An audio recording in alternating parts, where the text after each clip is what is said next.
नमस्कार दोस्तों, आज हम बात कर रहे हैं you can't hurt me book की समरी की। ये बुक एक ऐसे इंसान के बारे में है जिसने बचपन में बहुत तकलीफें सही, जो अब्यूज हुआ था, मानसिक और शारीरिक तनाव से गुजरा था और अपने भारी वजन से परेशान रहा। एक साधारण इंसान से असाधारण इंसान बनने की ये कहानी है डेविड गोगिंस की। लेकिन सबसे पहले हम जानते हैं कि डेविड गोगिंस कौन है। डेविड गोगिंस एक रिटायर्ड नेवी सील हैं और इकलौते यूएस आर्म्ड फोर्सेज स्कूल के मेंबर हैं, जिन्होंने SEAL training, US army ranger school और air force tactical air controller training को पूरा किया है। गोगिंस ने 17 घंटे में 4030 पुलअप्स करके गिनीज वर्ल्ड रिकॉर्ड बनाया है। डेविड एक मोटिवेशनल स्पीकर भी हैं, जिन्होंने फॉर्च्यून 500 कंपनियों के कर्मचारियों, खिलाड़ियों और देश भर के सैकड़ों हजारों छात्रों के साथ अपनी कहानी साझा की है। ये बुक गोगिंस की जीवनी की कहानी को दर्शाती है,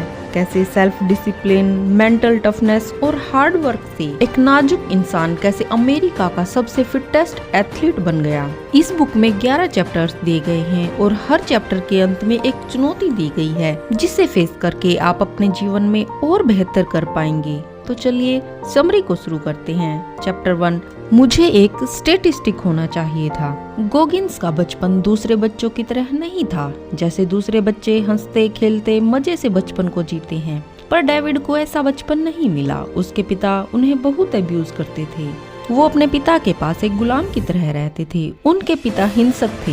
वो हर एक छोटी बात पे उन्हें और उनकी माँ को बुरी तरह मारा करते थे। डेविड के पिता किसी भी ऐसी चीज में पैसे खर्च करना जरूरी नहीं समझते थे जिनसे उनका निजी फायदा ना हो, इसलिए वो लोग कभी डॉक्टर के पास इलाज के लिए नहीं जा पाते थे। जब डेविड 8 साल के थे तो उनकी माँ उनके पिता से तंग आ चुकी थी। वो उसे लेकर इंडियाना चली गई, लेकिन वहाँ उनकी जिंदगी और भी बदतर हो गई। वहाँ डेविड अकेला अश्वेत लड़का था। सब लोग उससे नफरत करते थे और हमेशा निग्रो कहकर बुलाते थे, और बहुत से लड़के उसे बुली करते थे। बहुत बार उस पर गन भी तान देते थे और उसके साथ मारपीट करते थे।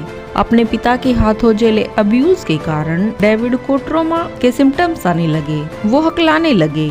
उनके साथ भेदभाव और बुलिंग के कारण उसे स्ट्रेस और डिप्रेशन हो गया। डेविड के बाल गिरने लगे और स्किन पर सफेद चकत्ते भी पड़ने लगे। उनका कॉन्फिडेंस गिर गया था और वो हीन भावना से पीड़ित हो गए थे, जिसकी वजह से वो हमेशा दुखी रहने लगे थे। अब बात करते हैं उस चुनौती की जो डेविड हमें हर लेसन के बाद में देते हैं। चैलेंज नंबर 1, ऐसे कामों की लिस्ट बनाएं जो आपके लिए चुनौती है। कौन सी बातें आपको रोक रही हैं? क्या बहाने आप बना रहे हैं? क्या परेशानी आप फेस कर रहे हैं? खुद को रोके नहीं, खुद के साथ अच्छे बनने की भी कोशिश ना करें। जब आप उन सारी बातों और उन चीजों को जानोगे तभी आप उसे बदल पाएंगे। चैप्टर 2, सत्य दुख देता है। जिंदगी मुश्किल है, ये हमेशा आपके साथ फेयर नहीं होगी। जो भी आपके साथ हो रहा है वो आपकी वजह से ही हो रहा है। आपके जीवन में जो कुछ भी हो रहा है उसके लिए आप खुद को जिम्मेदार ठहराएं। इससे आपकी जिंदगी आपके कंट्रोल में रहेगी। अगर आप कहते हैं लोग आपके फेलियर के लिए जिम्मेदार हैं, तब आप अपने जीवन का कंट्रोल दूसरों को दे रहे हैं, और ये बात आपके लिए खतरनाक है। कोई भी आपके जीवन को कंट्रोल नहीं करते हैं, सिर्फ आप इसके लिए जिम्मेदार हैं। डेविड ने जब अपने जीवन को बदलने का सोचा, तब उन्होंने एक नई रिचुअल की शुरुआत की। रिचुअल ये था कि वो हर रात अपने चेहरे और सर को सेव करेंगे। वो खुद के साथ रियल रहते, खुद से जोर से बोलते वो कहाँ गलत जा रहे हैं। वो गोल सेट करते और उसे अपने अकाउंटेबिलिटी मिरर में चिपका देते, जिस मिरर को देखकर वो रोज सेव किया करते थे, ताकि वो रोज अपने गोल के लिए खुद को जिम्मेदार ठहरा सके। आप क्या हो और क्या बनना चाहते हो, पहले खुद को जानो और उसे पूरी सच्चाई से उस बात को अपनाओ। अगर आप मिरर में देखते हो और आपको एक मोटा इंसान नजर आता है, तो ये मत कहो कि मुझे कुछ वजन कम करना है, बल्कि पहले खुद को वैसा ही एक्सेप्ट करो जो आप हो।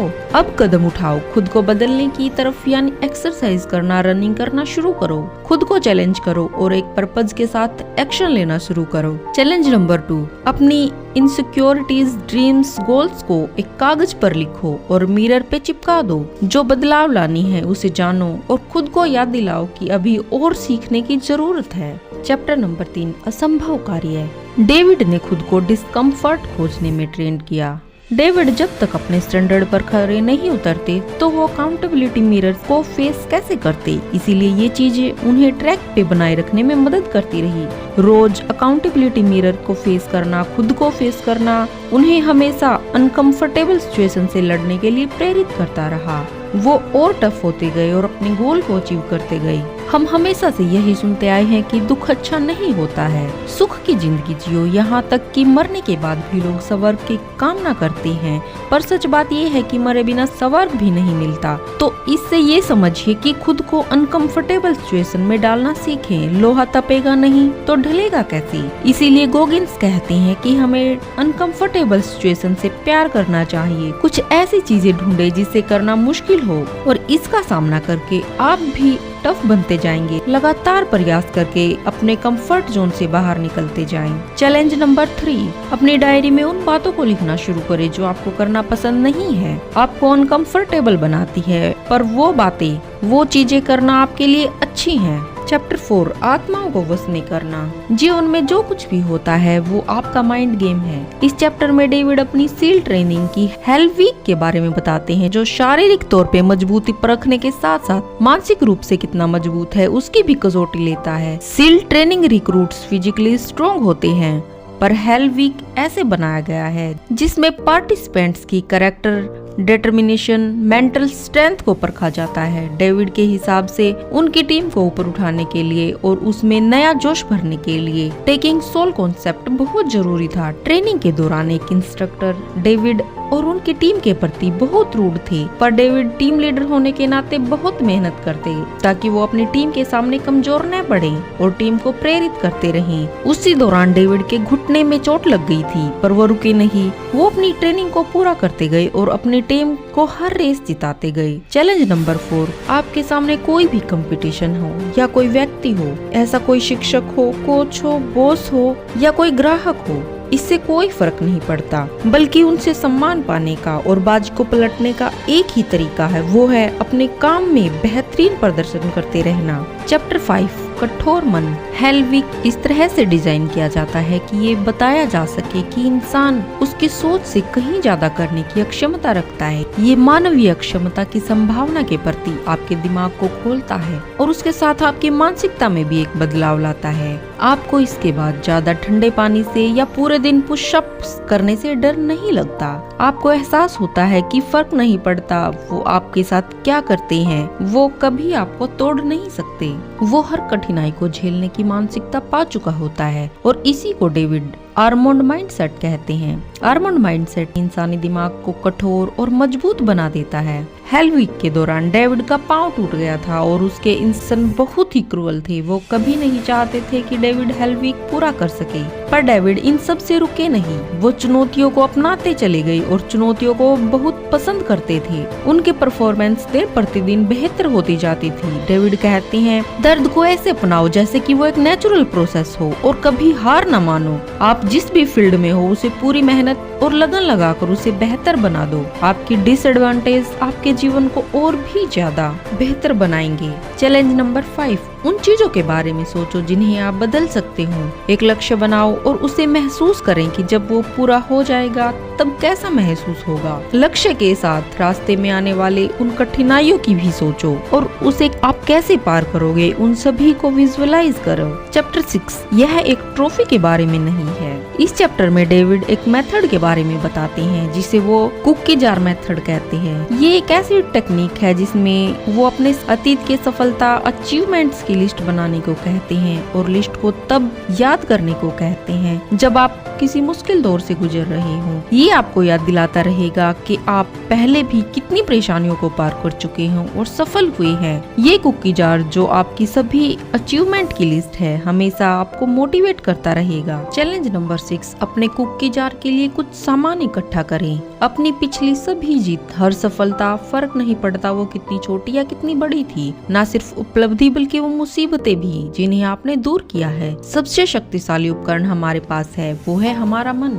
चैप्टर 7, सबसे शक्तिशाली हथियार। हमारी आदत है कि हम अपने बेस्ट से कम पर ही सेटल हो जाते हैं, चाहे वो स्कूल हो, वर्क प्लेस हो या खेल का मैदान हो, रेस कोर्स हो या रिलेशनशिप हो। हम खुद तो कम पर रुक जाते हैं और अपने बच्चों को भी कम पर सेटल होना सिखा देते हैं, और ये सब आपके काम, आपके जीवन और आपकी सोसाइटी में झलकता है। चैलेंज नंबर 7, लाइफ एक माइंड गेम है। अकेला इंसान जिसके साथ आप खेल रही हैं वो आप खुद हैं। सुबह जल्दी उठें, अपने आप को बेहतर बनाने के लिए कुछ फिजिकल ट्रेनिंग करें। फिजिकल ट्रेनिंग सिर्फ आपको शारीरिक तौर पे मजबूत नहीं बनाएगा, बल्कि दिमागी रूप में भी आपको बेहतर बनाएगा। चैप्टर 8, प्रतिभा की आवश्यकता नहीं। इस चैप्टर में गोगिंस 40% रूल की बात करते हैं। अधिकांश लोग अपने एबिलिटी के 40% ही इस्तेमाल करते हैं। लोग 40 आवर्स के वीक वर्क में ही सेटल हो जाते हैं। समय का सही उपयोग करें, अपने फिजिकल फिटनेस पे ध्यान भी दें और एक्स्ट्रा टाइम अपने काम को दें। अपने खान पान को सरल और स्वस्थ बनाएं। परिवार को क्वालिटी टाइम दें। कहने का मतलब ये है कि अपने हर दिन को